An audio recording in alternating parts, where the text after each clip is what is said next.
Bonjour à tous, aujourd'hui je vais présenter une formule très importante en théorie des ensembles qui s'appelle la formule du crible. L'intérêt de la formule du crible, donc qui est cette énorme formule qui a priori a l'air totalement horrible, c'est de calculer des cardinaux d'union d'ensembles. Donc par exemple, si je fais un exemple avec A et B, deux ensembles finis,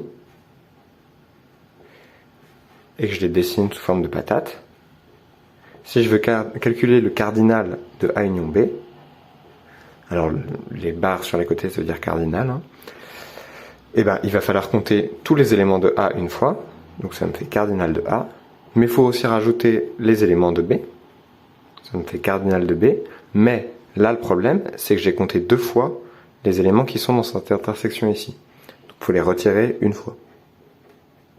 Voilà. Et donc on obtient cette formule là pour le cardinal de A union B qui fait intervenir le cardinal de A, le cardinal de B et le cardinal de l'intersection. Donc ça, en fait, c'est le cas n égale 2 de la formule du crible. Et donc ça se généralise de cette manière-là. Si je prends A1 jusqu'à AN des ensembles finis, je regarde l'union des AK et je veux calculer son cardinal. Bon, bah ça va faire intervenir une grosse somme où, pour chaque terme de la somme, je mets un moins 1 puissance quelque chose, selon le terme de la somme où je suis. Et ensuite, si je suis à l'indice K, je prends tous les k-uplets d'ensemble possibles dans mes ensembles de départ. Okay, mes ensembles de départ c'est A1 jusqu'à AN. Je prends toutes les collections possibles de K ensemble de ceux-là. Je fais leur intersection, je calcule les cardinals et j'ajoute tous ces trucs-là. Donc ça donne cette énorme formule ici. Voilà. Alors, peut-être on peut regarder ce que ça donne, par exemple pour n égale 3, pour avoir une bonne intuition de ce que dit la formule. Ça nous donne A union B union C, cardinal de ça. Alors, faut sommer sur K.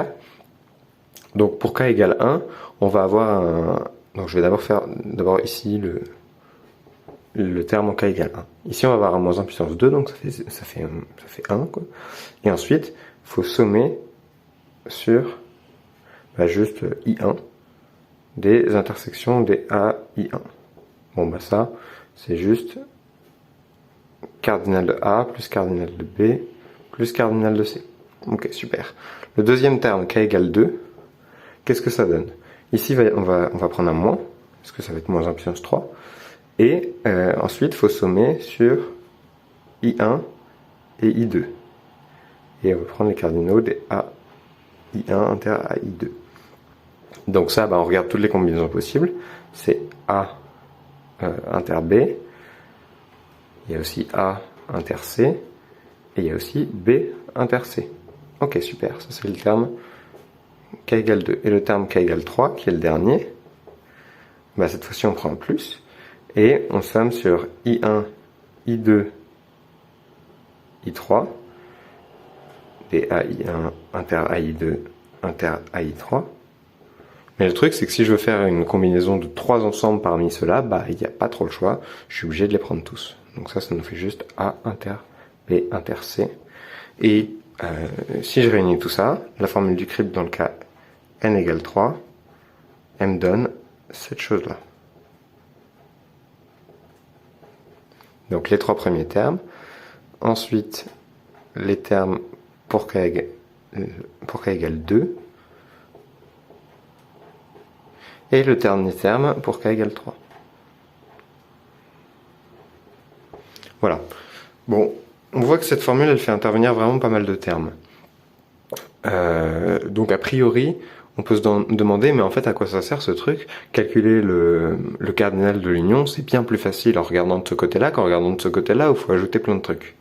Bon, en fait, c'est souvent pas vrai, parce que c'est souvent beaucoup plus facile de calculer le cardinal d'une intersection que de calculer le cardinal d'une union.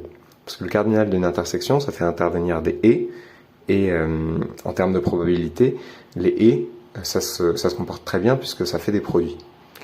Bon, je détaille pas plus que ça ce que ça veut dire ici, mais de manière générale, en probabilité, les unions, c'est pas pratique parce qu'on sait pas si ça se recoupe ou pas et ça va changer selon si ça se recoupe ou pas, alors que les intersections, sous certaines hypothèses d'indépendance, on peut les transformer en des produits, donc c'est beaucoup plus pratique.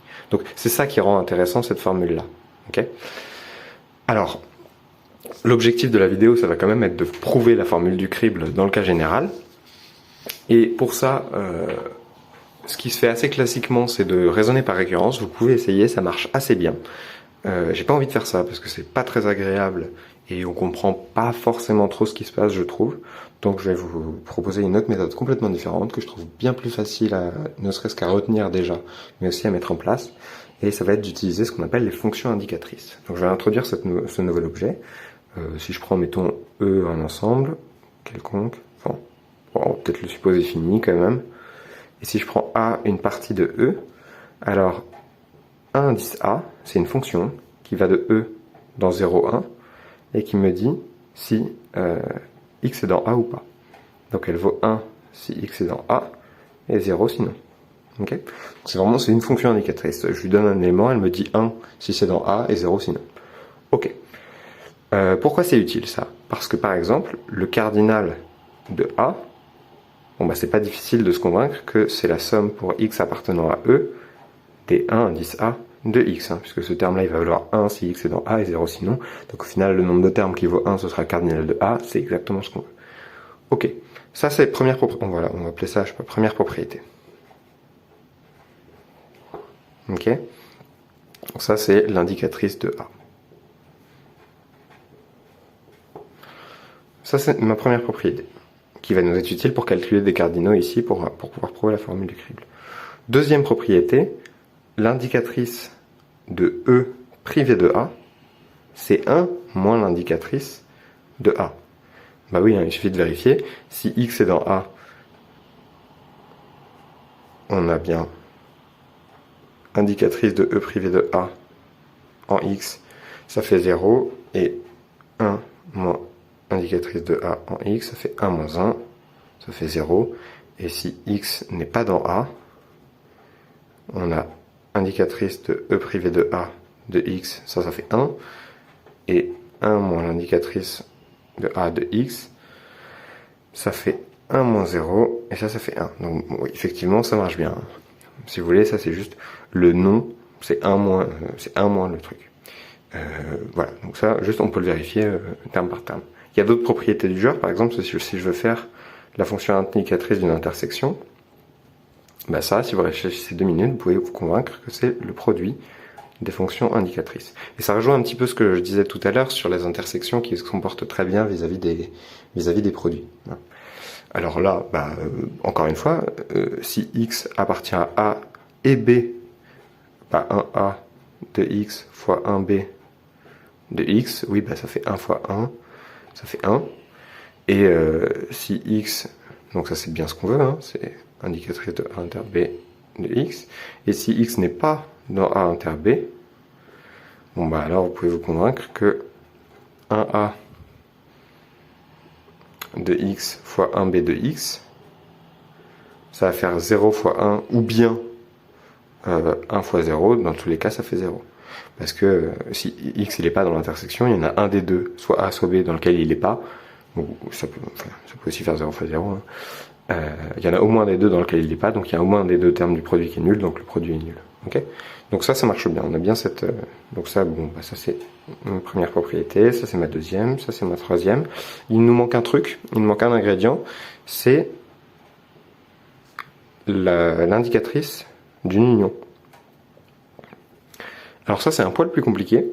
À première vue, on peut avoir envie de faire 1A plus 1B, hein, c'est naturel, puisque on veut que... si un des deux ici vaut 1, alors celui-là vaut 1, mais en fait on va avoir un problème, parce que si x est dans A et dans B, ça va valoir 2, et ça va valoir 1, donc ça va pas aller. Donc en fait il faut retirer 1A fois 1B. Et là ça va marcher. En fait, pour les mêmes raisons, vous pouvez la vérifier élément par élément, c'est pas difficile, mais en fait cette propriété, je vais pas avoir besoin de l'utiliser. Vous allez voir pourquoi, mais vous pouvez vous amuser à démontrer ça en exercice. Donc je le démontre pas essentiellement parce que j'en ai pas besoin. Okay, mais vous pouvez le vérifier, ça marche très bien. Ok, maintenant qu'on a tout ça, bon bah on est parti, on va montrer notre formule du crible.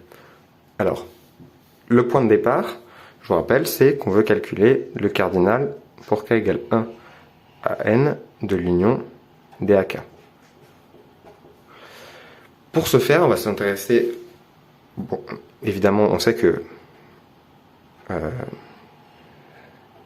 cette indicatrice-là, si on la somme sur x appartenant à E, ça nous donne le cardinal qu'on veut.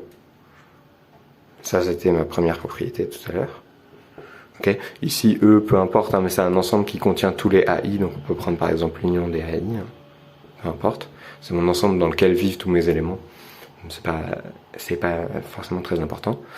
Donc ça, c'est la première propriété qui nous le donne, ça, hein. C'est essentiellement évident, enfin c'est ce qu'on a fait tout à l'heure. Donc maintenant, on va s'intéresser à la fonction caractéristique de l'union. C'est naturel, hein. La fonction caractéristique de l'union des AI, on veut calculer ça, okay, pour avoir une idée de ce que peut valoir cette somme. Bon, le problème c'est que on a vu que l'union de deux éléments, c'est super chiant en termes de fonction caractéristique, hein. Si vous l'avez vérifié dans l'exercice, vous constatez que c'est pas pratique à gérer. C'est beaucoup plus pratique de gérer l'intersection parce que ça fait des produits 2 à 2, et donc par récurrence, la fonction caractéristique de l'intersection de A1 jusqu'à AN, c'est clairement le produit des fonctions caractéristiques des AI. Donc on préfère s'intéresser aux intersections. Comment on fait pour transformer ça en une intersection? On passe au complémentaire. Donc ça, c'est la fonction indicatrice du complémentaire de l'intersection des complémentaires. La barre au-dessus, ça veut dire complémentaire. Et donc ça, fonction indicatrice d'un complémentaire, c'était ma deuxième propriété, c'est rien d'autre que ça. Ok. Cette fois-ci, j'utilise la propriété sur le produit. Hein. On a vu que A1 de A inter B, c'est 1A fois 1B. Donc par récurrence, ça marche très bien pour un produit à n éléments. Enfin, pour une intersection à n éléments qui donne un produit à n éléments. Je vous laisse vérifier ça. Les détails sont absolument pas difficiles. Vous pouvez juste faire une récurrence et utiliser ça. Donc ça nous donne 1 moins le produit pour i variant de 1 à n des indicatrices des AI bar. Et là, j'utilise ma dernière propriété, 1 moins le produit des indicatrices des 1 moins 1 AI. Là, j'utilise la fonction indicatrice du complémentaire. Ok, maintenant il est temps de développer tout ce produit. Et ça, ça nous fait 1 moins, et ensuite je somme sur le nombre de termes où je prends une indicatrice, ça va être K, donc je peux prendre 0 indicatrice, une indicatrice, etc., jusqu'à n indicatrices. Ok. Si je prends k indicatrices, je vais prendre un moins 1 puissance k. Et ensuite, il faut que je fasse le produit des 1 et le produit des indicatrices. Donc les indicatrices que je peux avoir, ça va être du coup un k-uplet, n'importe lequel. Et ici, ça fait le produit AI1, etc., jusqu'à AIK. Ok. Ici, on a un produit. Super, on va pouvoir le transformer en indicatrice d'une intersection. Donc, je fais ça. Ça nous donne... Alors, oui, d'abord, j'ai fait une bêtise. Juste avant, je vais isoler le terme en k égale 0. Vous remarquerez ici que le terme en k égale 0, c'est un produit vide fois un moins 1 puissance 0, donc ça fait 1. Donc, il va aller s'annuler avec le terme qui est là. Et le moins ici va se distribuer là-dedans. Donc, finalement, on commence la somme à 1. Et on va prendre moins 1 puissance k plus 1 qui vient de ce moins qui est là, et du moins 1 puissance k qui est là. Ah pardon, aussi, erreur, ici c'est une somme. Je suis désolé. C'est la somme des produits, hein, parce qu'on développe un truc, donc ça fait une somme de plein de produits. Ok. Et ici, du coup, on garde le produit AI1 jusqu'à AIK. Ok. Cette fois-ci, c'est bon, normalement. Ok, très bien. Maintenant, je peux transformer cette chose-là en une intersection. Moins 1 puissance k plus 1, somme I1 jusqu'à IK. Et ici, ça, c'est l'indicatrice de l'intersection. Ok, c'est l'intersection des A et J pour J entre 1 et K. Et là, en fait, on a tout ce qu'on veut. Parce que finalement, cette formule-là, vous remarquerez qu'elle ressemble quand même beaucoup à la formule du crible qu'on doit démontrer. Hein. Ici, on a une union des AK, et ici on a une intersection des AIJ, et si on regarde ici, on a l'union des AK et l'intersection des AIJ. Donc en fait maintenant, il suffit d'utiliser la propriété qui dit que le cardinal de A, c'est la somme pour x dans E des indicatrices de A évaluées en x. On somme là-dessus sur E, donc ça nous donne cardinal de l'union des AK. Ça c'est somme pour x dans E de cette indicatrice évaluée en x. Cette indicatrice, on sait l'écrire comme ça. Donc, profitons-en.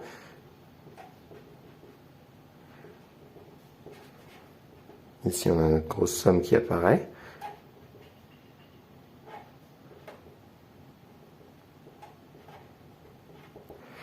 Et ici, on évalue en x.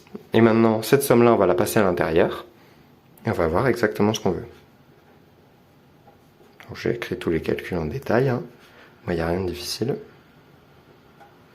Et ici, on a la somme pour x dans E de l'indicatrice de l'intersection pour j variant de 1 à k des AIJ de x. Mais cette somme-là, eh ben, par cette propriété-là, c'est exactement le cardinal qu'on veut.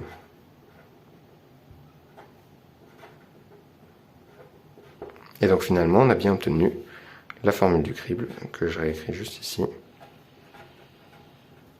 qui nous permet de calculer le cardinal de l'union.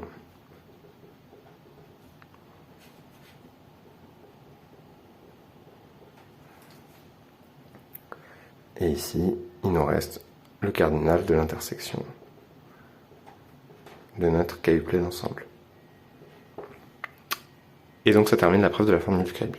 Alors, bon, encore une fois, cette formule, elle peut vous paraître a priori pas très utile, puisque pour calculer un truc simple, elle nous donne une formule compliquée. En fait, encore une fois, donc ces choses-là, c'est beaucoup plus facile à gérer que les cardinaux d'union. Et on verra une application de ça dans une prochaine vidéo, où on montrera que, en un certain sens, en utilisant cette formule du crible, hein, pour quand même vous montrer que c'est utile, on montrera que, dans un certain sens, la probabilité que deux entiers pris au hasard soient premiers entre eux, ça va valoir 6 sur pi carré. Voilà. Donc c'est un résultat qui est très joli, qui sort un petit peu de nulle part, et qu'on va pouvoir démontrer en utilisant cette fameuse formule du crible. Donc ce sera l'application qui suivra dans une prochaine vidéo. Voilà, merci beaucoup d'avoir regardé.